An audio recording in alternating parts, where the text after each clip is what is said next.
Ribuan korban jiwa berjatuhan akibat pandemi virus corona, termasuk di Indonesia. Upaya penanggulangan untuk memutus mata rantai penularan terus dilakukan dengan melaksanakan protokol pemulasaran jenazah PDP dan positif COVID-19. Tapi siapa sangka, tim pemulasaran jenazah di Jakarta ini, 3 diantaranya merupakan anggota Polwan dari Direktorat Samapta Polda Metro Jaya yang membantu mengurus jenazah perempuan. Mereka adalah Bribka Rina Arman, Bribda Halda, dan Bribda Debbie Tarigan. Kekhawatiran risiko terpapar COVID-19 terkalahkan panggilan hati mereka untuk membantu keluarga korban. Kita memberanikan diri, saya pribadi memberanikan diri untuk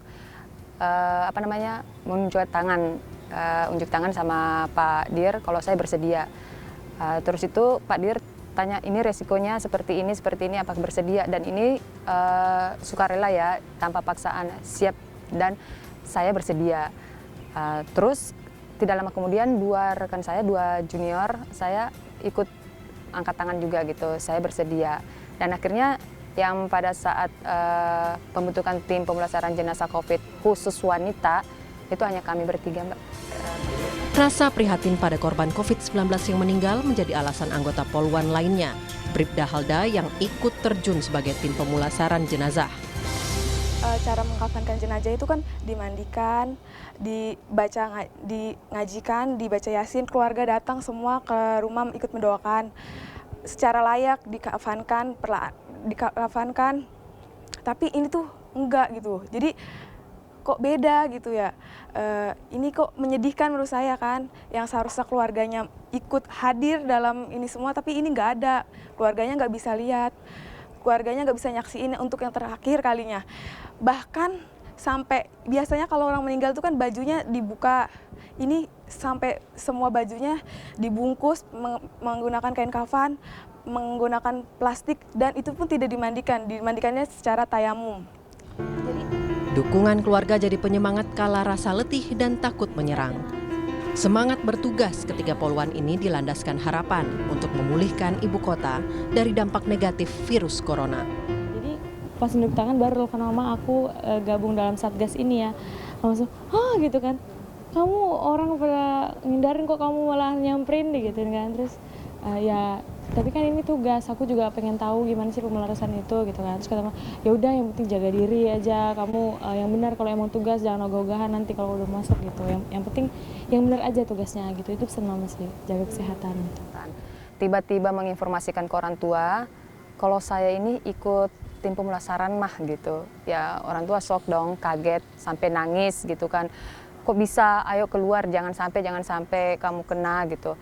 Tapi saya terus ini ke orang tua ya, memberikan ini pengertian gitu ke orang tua kalau seandainya kita mengikuti protokol mah enggak, APD-nya lengkap terus itu. Terbentuknya Serikandi Polwan pemulasaran jenazah ini bermula karena banyak kasus penolakan jenazah COVID-19. Meski demikian, para Polwan ini juga dibekali pelatihan khusus. Itu semuanya kita lakukan pelatihan secara bertahap yang dilakukan oleh Dinas Kesehatan. Dan setelah itu mereka langsung turun ke lapangan untuk melakukan pemulasaran jenazah, dan ini pun prosesnya bahwa tim itu ada di posko. Poskonya ada di Monas, kemudian apabila ada informasi dari puskesmas yang ada di seluruh wilayah Jabodetabek, ya, jadi tidak hanya Jakarta tapi Jabodetabek, memerlukan adanya suatu bantuan untuk dilakukan pemulasaran jenazah terhadap jenazah yang diduga atau terpapar COVID-19. 3 bulan lebih, bukanlah waktu yang sebentar untuk terus mengurus jenazah. Alat pelindung diri, APD, menjadi tameng satu-satunya agar tidak tertular COVID-19. Mereka juga harus berjibaku dengan bermacam situasi di lapangan, seperti bau tak sedap hingga menahan haru kala mengangkut jenazah. Ini kebetulan istilah kelebihan berat badan ya Mbak ya. Mohon maaf ini sebelumnya. Kami mengangkat dari lantai 2 ke bawah itu sangat luar biasa, kami butuh, tidak ada ini pertolongan lagi. Jadi ya mau gimana lagi, nggak mau kita harus turunin gitu. Sampai ke bawah, masukin dalam peti, benar-benar yang laki-lakinya aja udah nggak sanggup gitu kan, juga mungkin karena kecapean juga posisi puasa.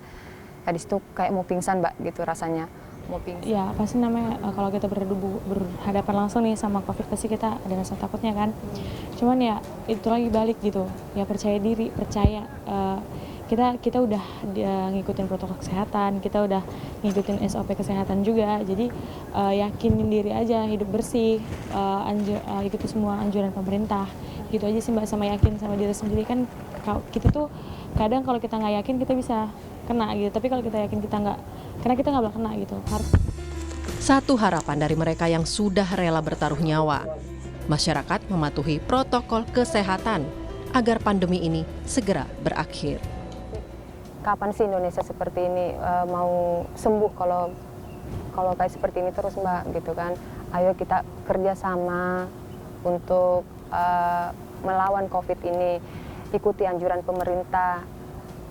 Kalau kayak gitu seperti ini, aduh gimana ya Mbak ya, sedih juga ya Mbak ya, mau melawan Indonesia ini kapan bisa sembuh. Aduh.